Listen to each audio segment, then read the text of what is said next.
برطانیہ میں پاکستانی نژاد ڈلیوری ڈرائیور نے انگریزوں کو بھی ماموں بنا دیا۔ دوسرے طلبہ کی جگہ امتحانات دے کر 12 کروڑ روپے کما لیے۔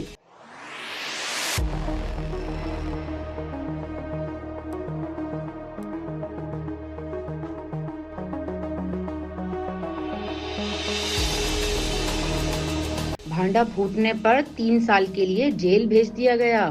برطانیہ میں ایک پاکستانی نژاد شخص کروڑوں روپے کمانے کے لیے طلبہ کی جگہ امتحانات دیتا اور اسائنمنٹس تیار کرتا رہا۔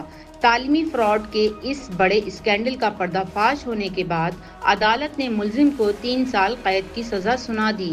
دیکھیے یہ رپورٹ۔ برطانیہ کے شہر لیورپول سے تعلق رکھنے والے 43 سالہ شاہد عدنان پر الزام ہے کہ وہ یونیورسٹی طلبہ کی جانب سے اسائنمنٹس مکمل کرتا اور آن لائن امتحانات دیتا تھا۔ تحقیقات میں انکشاف ہوا ہے کہ اس نے 120 سے زائد طلبہ کو یہ غیر قانونی خدمات فراہم کی۔ اسکینڈل اس وقت بے نقاب ہوا جب ایک طالب علم کی جانب سے جمع کرائی گئی USB ڈرائیو میں مشکوک مواد ملا۔ تحقیقات آگے بڑھیں تو ملزم کی کمپنی اسٹڈی شارپ اور متعدد طلبہ کے تعلیمی ریکارڈ، لاگ ان تفصیلات اور امتحانی معلومات سامنے آ گئیں۔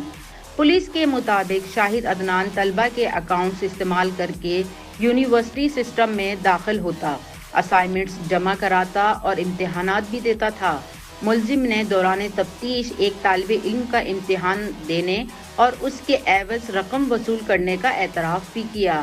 ماحولی تحقیقات میں مزید چونکا دینے والے انکشافات سامنے آئے۔ حکام کے مطابق مختلف بینک اکاؤنٹس میں 24 لاکھ پاؤنڈ سے زائد رقم موجود تھی، جبکہ لگژری آڈی اور BMW گاڑیاں اور قیمتی اثاثے بھی برآمد ہوئے۔ عدالت نے فراڈ، کمپیوٹر سسٹمز تک غیر مجاز رسائی اور منی لانڈرنگ کے جرائم ثابت ہونے پر شاہد عدنان کو 3 سال قید کی سزا سنا دی، جبکہ حکام کا کہنا ہے کہ اس نیٹ ورک سے دنیا بھر کی یونیورسٹیوں کے طلبہ مستفید ہوتے رہے۔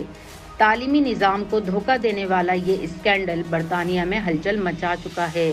حکام کا کہنا ہے کہ ایسے فراڈ نہ صرف تعلیمی معیار کو نقصان پہنچاتے ہیں بلکہ ناقابل افراد کو پیشہ ورانہ شعبوں میں داخل ہونے کا راستہ بھی فراہم کرتے ہیں۔